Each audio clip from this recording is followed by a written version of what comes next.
une mini plaquette plus petite qu'un timbre-poste qui peut mesurer des courants jusqu'à 30 ampères. 30 ampères?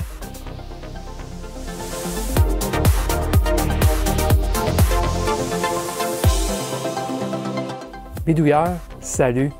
Ça faisait un bon moment que je n'avais pas fait de vidéo vous présentant une mini plaquette. Bien, en voici une aujourd'hui. Je vous propose une mini plaquette contenant un circuit intégré, le Allegro ACS 712, version 30 ampères. Ce circuit intégré sert à mesurer un courant, qu'il soit en alternatif ou en continu. Le circuit intégré est en fait composé d'un capteur à effet Hall et d'un circuit produisant une tension proportionnelle au courant passant dans le circuit intégré. Les deux côtés, le chemin du courant et le circuit produisant la tension, sont totalement isolés l'un de l'autre. Une application typique serait un Arduino, par exemple, qui monitore un courant quelconque par l'entremise de cette petite plaquette via son convertisseur analogique numérique. Pour bien comprendre, allons tout de suite voir la fiche technique. Alors, cette mini plaquette est équipée en effet d'un ACS 712 qui est un circuit intégré, sonde de courant, si vous voulez, par effet Hall. Alors, l'effet Hall, vous pourrez lire sur Wikipédia ou ailleurs là-dessus, c'est essentiellement qu'il y a une différence de potentiel qui est produite dans un conducteur lorsque ce conducteur-là est soumis à un champ magnétique. Et le champ magnétique est causé par le passage du courant dans un autre conducteur à proximité. C'est donc une sonde qui est totalement isolée entre le côté qui passe le courant et le circuit qui fournit une tension de sortie pour faire la lecture de ce fameux courant. Il y a isolation galvanique entre les deux côtés, ce qui est très avantageux. Ça permet aussi de lire le courant dans les deux sens et même du courant alternatif, bien sûr. Maintenant, cette sonde, on dit qu'elle a une bande passante de 80 kHz, donc on vérifiera ça un petit peu plus tard pour voir si c'est vrai. La puce est alimentée de 5 volts du côté là, de la fourniture de la sortie. C'est une puce qui est, je vous parlais d'isolation galvanique, là, qui a été testée pour une isolation de 2,1 kV RMS entre le côté du courant et le côté de la fourniture de tension. Donc ça c'est bien. Le shunt à l'intérieur, donc le passage pour la mesure du courant est de 1,2 million, donc c'est très petit. Il y aura un échauffement, mais ça sera très faible. Ça ne sera pas énorme compte tenu de cette petite insertion de résistance dans le chemin du courant qu'on veut mesurer. Et l'erreur maximale totale devrait avoisiner les 1,5% au maximum. Maintenant, il y a 3 versions de cette puce. Nous, c'est la version 30 ampères qui fournira donc une tension de 66 mV à sa sortie pour chaque ampère passant dans son entrée. Alors 66 mV et c'est linéaire. Plus il y a du courant, plus la sortie va augmenter et ce sera en fonction de 66 mV par ampère. Donc c'est de cette façon-là qu'on va mesurer le courant passant. On sait que le circuit est isolé. On dit qu'on a passé et vérifié 354 volts CC ou crête suivant la norme UL. Donc, la puce est donc sécuritaire pour utiliser sur du secteur de tension connu, habituel. Ça devrait donc être suffisant. La plaquette, par contre, mais la puce elle-même, oui. La puce consomme peu de courant, donc cette mini plaquette-là, environ 10 mA pour faire fonctionner ce capteur à effet Hall. Aussi, la tension de sortie de la puce, lorsqu'il y a 0 courant qui passe dedans, cette tension-là est 0,5 fois la tension d'alimentation de la puce. Donc, si on applique 5 volts, exactement 5 volts, on aura exactement 2,5 volts en sortie lorsqu'il n'y a pas de courant qui est mesuré, bien sûr, il n'y a pas de courant qui passe. Donc, bien sûr, si on n'a pas exactement 5 volts, on n'aura pas exactement 2,5 volts. On a donc intérêt à avoir une alimentation de 5 volts assez précise, donc assez exacte à 5 volts, et assez stable. Si on veut utiliser un facteur de conversion courant constant Sinon, ben, il faudra mesurer la tension d'alimentation ou la tension vraiment lorsqu'il n'y a pas de courant qui passe et la mettre dans notre calcul de courant. Alors, ça dépend évidemment du niveau d'exactitude que vous voulez atteindre sur votre mesure de courant. Et la version 30 A fournit 66 mV par ampère, mais remarquez par contre que sur toute la gamme, entre 0 et 30 A, pour une température constante à 25 C, le facteur de conversion pourrait varier entre 63 et 69, centré sur 66. On parle donc de 4,5 %, plus ou moins 4,5 % d'erreurs possibles. Donc à prendre en considération durant nos mesures. Et on parle de typiquement 1,5 % d'erreur totale. Mais ça, c'est mesuré avec un courant de 30 ampères. Donc, je présume que l'erreur pourrait être plus grande ou plus faible en fonction du courant qui passe dans le capteur. Qui sait? Alors, mini plaquette dans un sac antistatique, c'est bon. On va regarder de très près à quoi ça consiste. Bien, il n'y a vraiment pas beaucoup sur cette mini plaquette. C'est plus un adaptateur qu'autre chose. On a notre ACS 712, bien sûr. On a une DEL avec une résistance pour limiter le courant pour la DEL. Et on a 2 condensateurs de filtrage, probablement un sur l'entrée 5 volts et l'autre sur la sortie. Ou bien les deux, il faudrait analyser les pistes, là, mais bon, c'est tout ce qu'il y a, 2 condensateurs. Sur la face inférieure, il n'y a pas grand-chose. Il y a les contacts où le courant passe, c'est-à-dire que le courant pénètre dans un et ressort dans l'autre. C'est le courant qu'on veut mesurer. Qu'est-ce qu'on voit? On voit qu'il y a 4 vias pour chacun des 2 îlots. Et que ces dessins-là, ces 2 pistes, grosses pistes, ben, se répètent essentiellement sur la face supérieure. D'accord? Donc, en réalité, là, puisque l'entrée dans la puce du courant se fait sur la face supérieure, le chemin entre la broche ici, là, le contact du courant, et les 2 broches de la puce, et la même chose pour les 2 autres broches vers l'autre contact. Les chemins sont plus directs sur la surface supérieure qu'en passant par la surface inférieure et 4 vias. Donc, il y a des fortes chances que c'est les 2 pistes de la surface supérieure qui vont transporter le gros du courant, puisque la résistance due aux vias est plus grande sur le chemin inférieur. Donc, on a beau vouloir doubler ici, mais 4 vias, ce n'est pas beaucoup. Normalement, la règle d'or, c'est 1 ampère par via. Et ici, on a 4 vias, donc définitivement que la partie inférieure ne travaillera pas très fort, à mon avis. Lorsqu'on aura un gros courant, là, le courant va venir essentiellement sur les 2 pistes supérieures. Autre chose à remarquer, c'est que ce genre de connecteur n'est pas bon pour passer 30 ampères. Je ne sais pas c'est quoi la limite exacte, mais à mon avis, quand tu atteins une dizaine d'ampères avec ce genre de connecteur vert, là, 10 ampères, c'est bien... À mon avis, c'est bien la limite, compte tenu de la grosseur des contacts aussi, là. Alors, on disait 30 ampères, certainement pas. Moi, je n'y crois pas. Même aussi, les 2 broches du SOIC8, là, passer 30 ampères, ils ont beau être très courtes, ça demeure quand même un petit chemin, là, assumant une distribution de 15 ampères et 15 ampères égale sur les 2 broches, ce qui n'est pas garanti non plus. 15 ampères sur une petite broche comme ça, là, ça doit s'échauffer beaucoup. Alors moi, en tout cas, j'ai des doutes sur le 30 ampères juste à regarder cette plaquette. Peut-être que la puce peut le faire à court terme, ou en tout cas, faudrait voir, mais je trouve ça beaucoup 30 ampères pour ce genre de construction. La sortie, il n'y a pas grand-chose à dire. C'est une sortie analogique qui est ici au milieu, qui est marquée « out », je crois. Donc, sinon, la masse est le plus 5 volts. Donc, rien de particulier là, pour faire la mise en fonction de cette plaquette. Et la DEL va nous confirmer que l'ACS 712 est bien alimenté. Alors là, il n'y a pas autre chose à dire, vraiment. 30 ampères, non, vraiment pas, je ne crois pas. En tout cas, on va faire des mesures, on verra si ça s'échauffe et à quel courant ça s'échauffe. Et en plus, moi, je doute fort que le cuivre utilisé est du cuivre qu'on appelle le 2 onces, donc le double de l'épaisseur habituelle utilisée sur ce genre de plaquette. J'en doute fort qu'ils aient utilisé du 2 onces plutôt que du 1 once.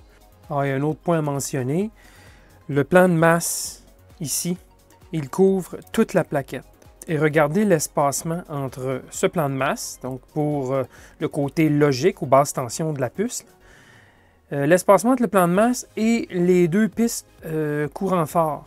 Alors, cette puce isole complètement ce côté ici, donc du courant fort, du plan de masse. Et en théorie, on peut mettre du courant de secteur sur cette puce. Elle est conçue pour supporter jusqu'à, bon, en théorie, 1,2 kV, 1200 volts. Donc, le courant de secteur ne devrait pas avoir de trouble.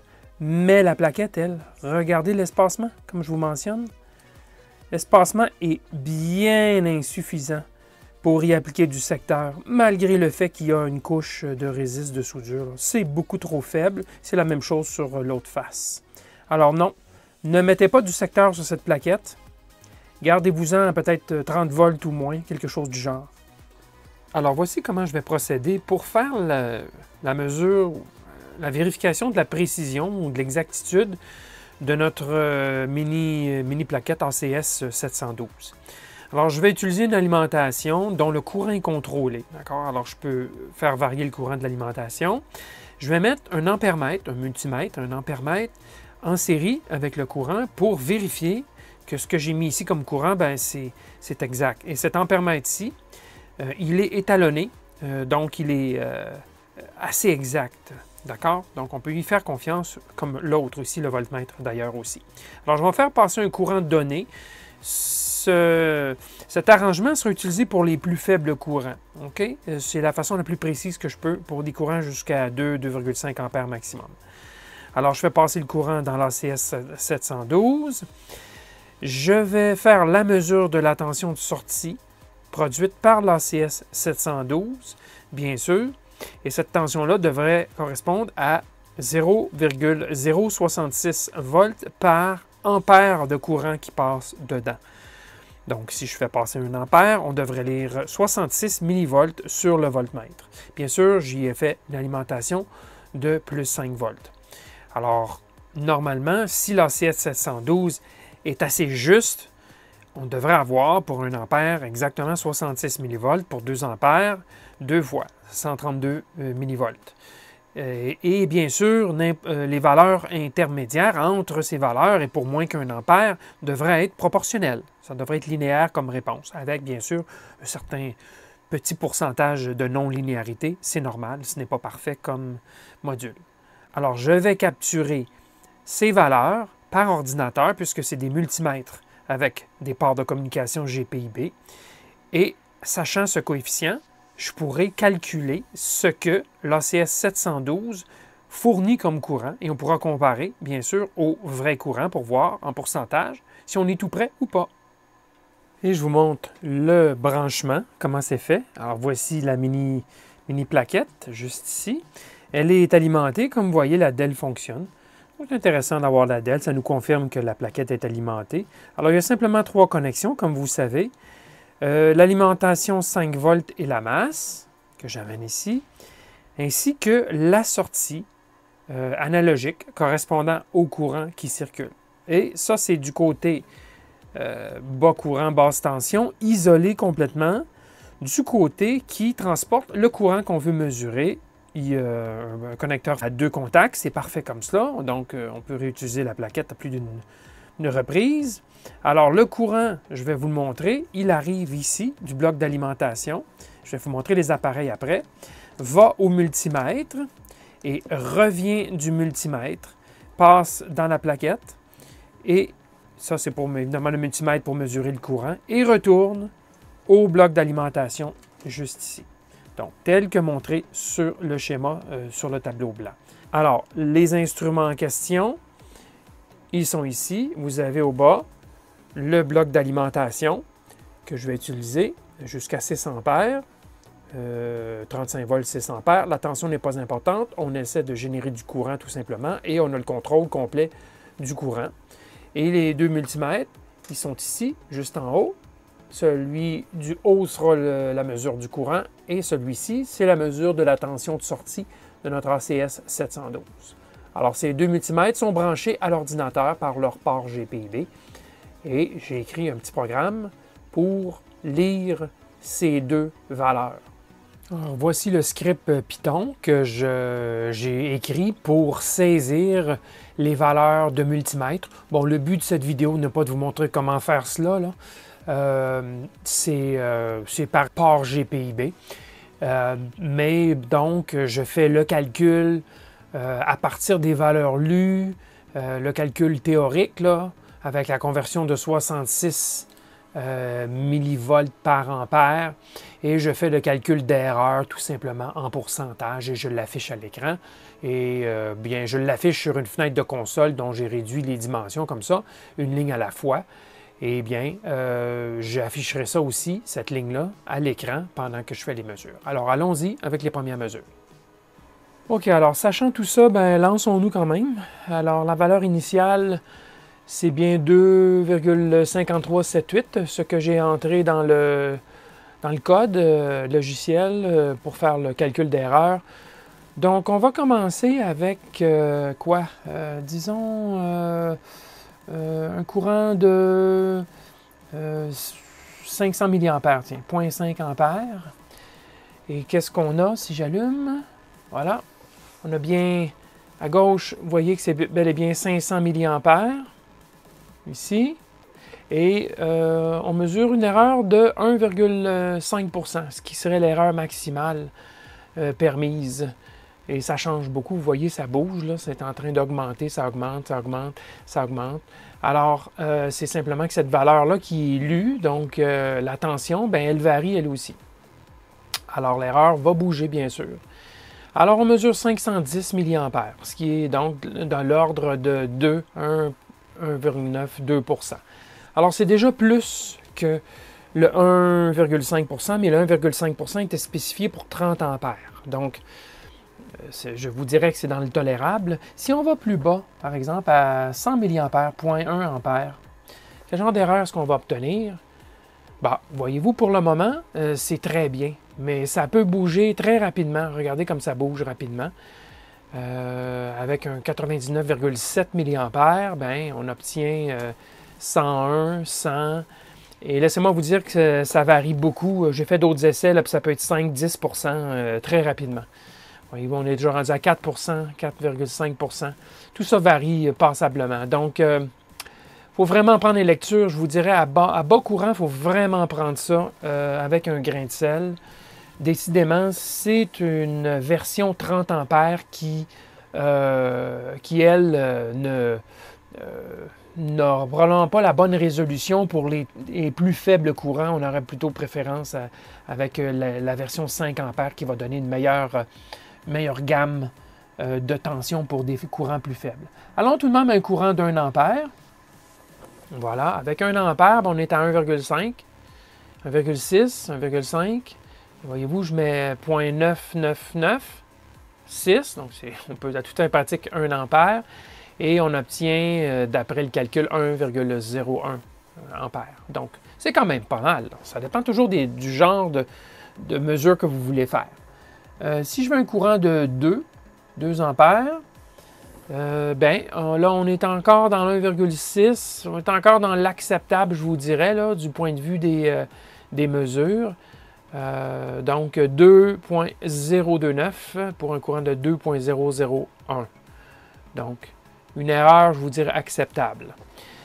Je ne pousserai pas plus haut pour l'instant parce que mon multimètre est un fusible de 3 ampères. Donc, pour les courants plus faibles, on va arrêter ça là et je vais prendre une autre approche pour mesurer les courants plus élevés avec un bloc d'alimentation qui va être beaucoup plus costaud d'ailleurs. Alors, pour les tests à plus fort courant, je vais utiliser cette pince, cet ampèremètre à pince, donc passif, qui va me permettre d'aller à très fort courant. Il faut savoir cependant que cette pince peut induire potentiellement une erreur sur l'échelle de 40 ampères là, de 1 % facilement. Donc, il faut prendre ça en ligne de compte là, dans les mesures que je vais faire à plus fort courant. Et il faut faire un 0 régulièrement pour neutraliser la sonde lorsqu'il n'y a pas de courant. Alors, ce que je ferai régulièrement. Alors, présentement, je suis à 4 ampères, comme vous voyez, mesuré avec la pince. Et le ACS 712 me donne 4,05 pour une erreur de 1,3%, 1,4, 1,7. Bon, ça bouge un peu évidemment, là, mais bon, ça donne une bonne idée. À plus fort courant, l'erreur semble rester constante. Je peux augmenter jusqu'à 6 ampères, bien sûr. Et là, bien, on est pas mal pile poil sur le 6 et on a toujours la même erreur d'environ 1 à 1,5%. Donc, jusqu'à 6 ampères, qui est le maximum que ce bloc d'alimentation peut fournir, ça semble se maintenir à une erreur d'environ 1,5%. Et comme vous voyez, ça bouge un peu. Il n'y a rien de super stable dans la lecture. Mais quand même, ça fonctionne bien, là, on peut dire cela. Alors maintenant, pour les essais à plus fort courant, je vais utiliser ce gros bloc d'alimentation, 0 à 60 volts, 0 à 18 ampères. Évidemment, je n'ai pas besoin de mettre beaucoup de tension. Quelques volts seulement vont suffire pour produire un courant très élevé, étant donné que la résistance du câblage est quand même relativement faible. Alors, je vais mettre, mettons, 5 volts et je vais contrôler le courant.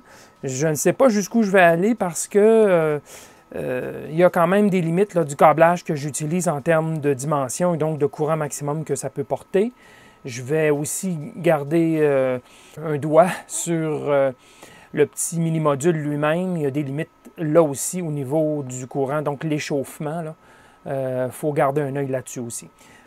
OK, alors je lui fais passer 10 ampères présentement, comme vous voyez, sur les mesures juste ici. Et la sonde, elle lit 10,15. On parle d'une erreur donc de 1,5%.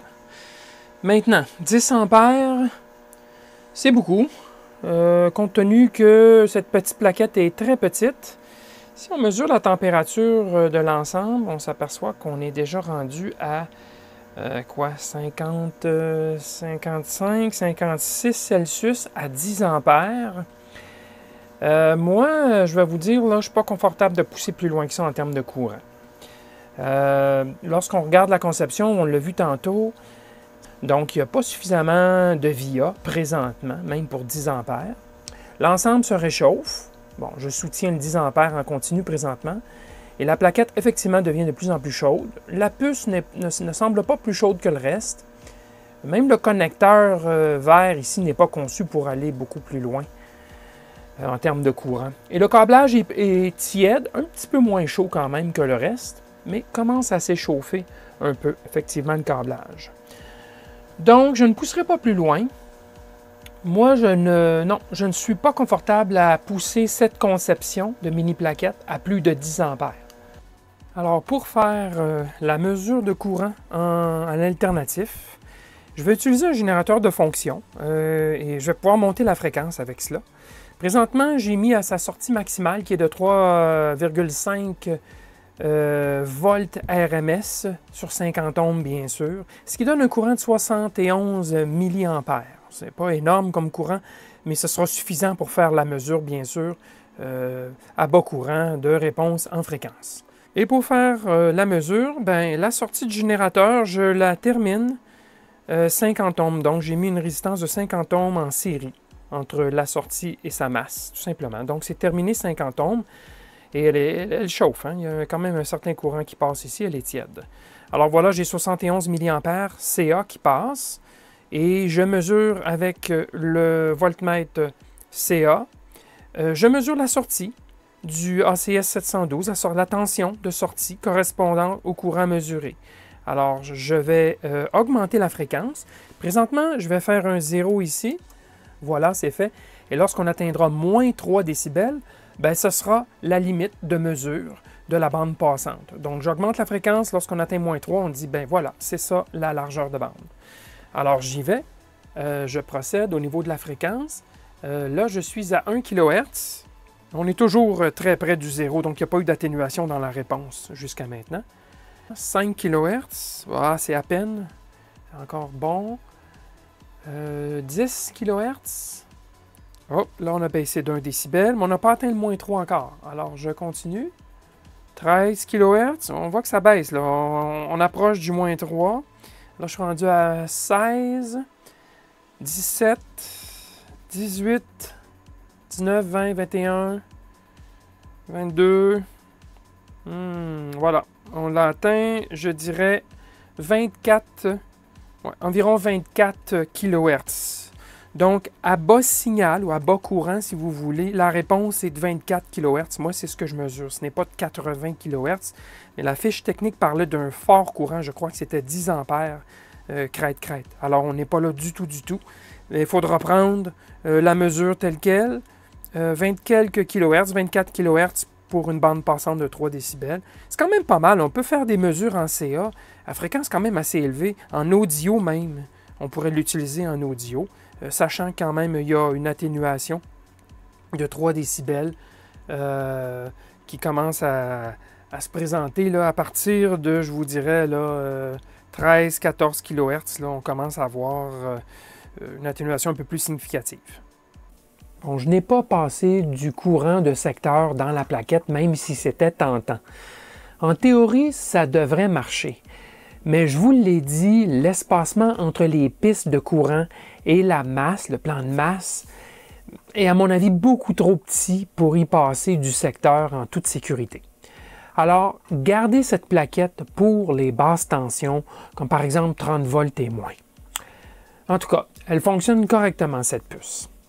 Ceci dit, sachant qu'il serait hasardeux d'y faire passer des courants plus élevés que, disons, 10 ampères, vous auriez intérêt à plutôt commander les versions de 5 ampères ou de 20 ampères de cette mini plaquette. Elles vous donneront une meilleure résolution à faible courant. Voilà, j'espère que vous avez apprécié passer plus de 20 minutes à découvrir cette mini plaquette. N'oubliez pas de vous abonner à ma chaîne. Je couvre beaucoup d'aspects de l'électronique moderne et rétro. Merci et à la prochaine.